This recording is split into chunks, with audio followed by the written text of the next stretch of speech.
దీక్ష జగడం ఆదివారం రోజు కూడా ఇంత పెద్ద సంఖ్యలో మా సోదరి మంది సోదరులందరూ కూడా ఈ దీక్ష శిబిరంలో పాల్గొంటున్నారు. ఈ పోరాట స్ఫూర్తికి శుభాకాంక్షలు, అభినందనలు. నాకు సోదరు మాట్లాడుతూ చెప్పింది, అవసరమైతే ఆమరణ నిరాహార దీక్ష కదా నేను సిద్ధమని. ఆ పరిస్థితి రాకుండానే మీ సమస్యలు పరిష్కారం కావాలని, రాష్ట్ర ప్రభుత్వం మీద మీరు చేస్తున్నటువంటి ఒత్తిడి ఫలించాలని మనస్ఫూర్తిగా నేను అందరికీ కూడా శుభాకాంక్షలు తెలియజేస్తాను.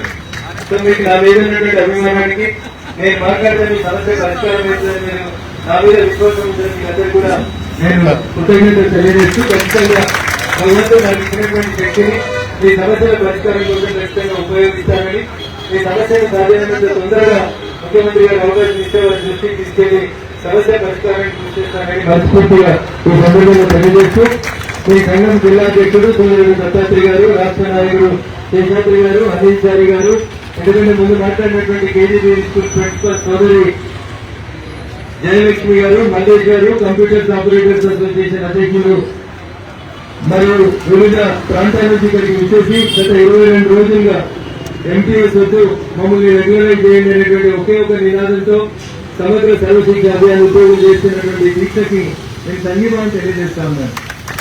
అయితే ఇదే విషయాన్ని ఇదే సమస్యని ఒకవేళ మేము ముందు విన్నవించుంటే 7 రూపాయలకు వచ్చినప్పుడు ఆ దుర్గమ్మ తల్లికి దండం పెట్టి ముఖ్యమంత్రి గారి దృష్టి కూడా తీసుకుపోయి కదా కొంచెం ఆలస్యమైంది, బంధించాలి. ఎన్నో little bit late but I try to take it notice Telangana.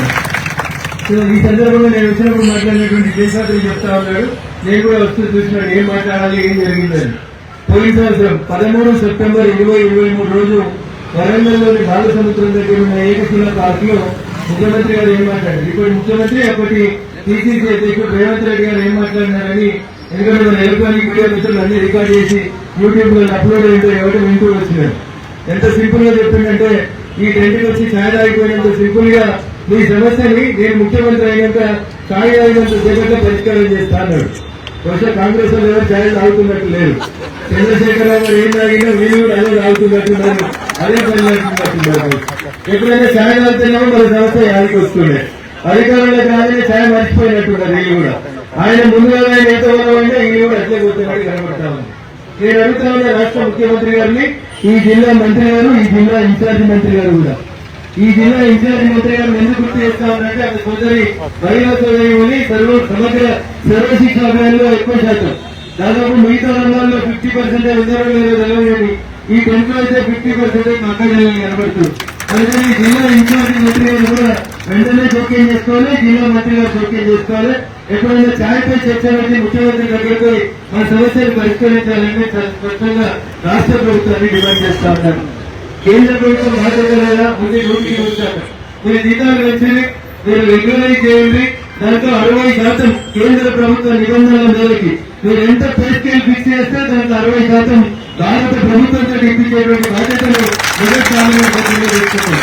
కానీ రెగ్యులరైజ్ చేయాల్సినటువంటి అంశం మాత్రం రాష్ట్ర ప్రభుత్వం చేతిలో మాత్రమే ఉంటుంది. అగ్రిమెంట్ ప్రకారం భారత ప్రభుత్వం తన వంతు వాటాగా వాళ్ళు ఇచ్చే జీతం ఎంత పెంచినా, వాళ్ళు ఇచ్చేటువంటి అలవెన్సెస్ ఎంత పెంచినా అందులో 60% మా వంతు వాటాగా మేము ఇస్తాం, మిగతా 40% ఇస్తూ రెగ్యులరైజ్ చేయమని మీరు అడుగుతున్నారు.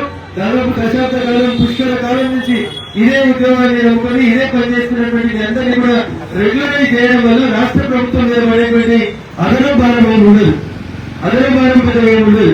పోయినసారి ముఖ్యమంత్రి దించేటప్పుడు ఎన్నికల ప్రచార సభలలో పీసీసీ అధ్యక్షుడి హోదాలో రేవంత్ రెడ్డి చెప్పిన మాట ఏంటంటే, ఈ ముఖ్యమంత్రి అంటే అన్ని కాంట్రాక్ట్ ఉద్యోగాలు ఉంటాయి, ఈ ముఖ్యమంత్రి పోతే అన్ని పర్మనెంట్ ఉద్యోగాలే చేస్తాం, ఖచ్చితంగా మమ్మల్ని ఆశీర్వదించండి అని చెప్పింది.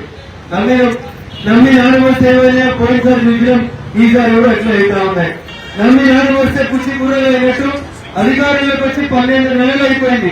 10 నిమిషాలు ఛాయ్ తాగినంత సమయం కూడా రేవంత్ రెడ్డి గారికి దొరుకుతలేదంటే నిజంగా ఇది దురదృష్టకరమైనటువంటి విషయం.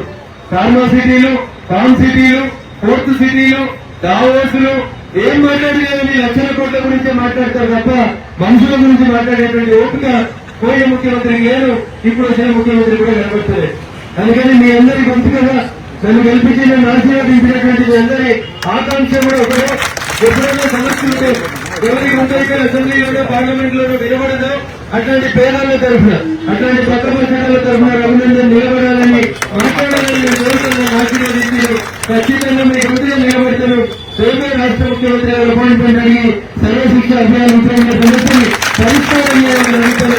ఒకవేళ అపాయింట్మెంట్ ఇవ్వకపోతే ఏదో ఒక రకంగా ఏదో ఒక వేదిక మీద వాటిని కలిసి మీ సమస్యకి సాధ్యమైనంత త్వరగా పరిష్కారం లభించే దిశగా నా వంతుగా మొదటి పార్లమెంట్ సభ్యులుగా నా మీద మీరు ఇచ్చినటువంటి విశ్వాసాన్ని నిలబెట్టుకుంటారని చెప్పి ఈ సందర్భంగా తెలియజేస్తా ఉన్నారు.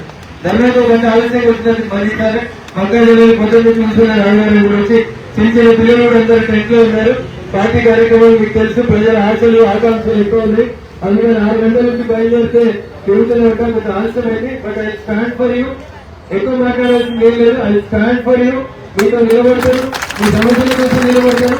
120% మీ రిజర్వేషన్ కోసం మీ సమస్య మీకంటే ఆమరణ నిరాహార దీక్షగా మారే కంటే ముందే ఈ సమస్యకు ఒక పుష్ప పెట్టేందుకు ఒక ప్రతిపక్ష పార్టీ పార్లమెంట్ సభ్యుడిగా రాష్ట్ర ప్రభుత్వం మీద ఒత్తిడి చేస్తానని మనస్ఫూర్తిగా మీకు అందరికీ కూడా తెలియజేస్తూ ఇంతసేపు ఉన్నటువంటి మతజనులకి మాతృమూర్తులకి బంధువులందరికీ పేరు పేరుగా ఖచ్చితంగా ఈ సంఘీభావాన్ని ఏదో వచ్చిన మాట్లాడిపోయినట్టు కాకుండా మీకు పుష్ట పెట్టడానికి కావాల్సినటువంటి అన్ని చర్యల్ని కూడా నిజాయితీగా తీసుకుంటారని చెప్పి ఈ సందర్భంగా తెలియజేస్తూ అవకాశం ఇచ్చిన మీకు అందరికీ మీ రాష్ట్ర నాయకత్వానికి మరొకసారి కృతజ్ఞతలు తెలియజేస్తూ సెలవు తీసుకుంటున్నాను.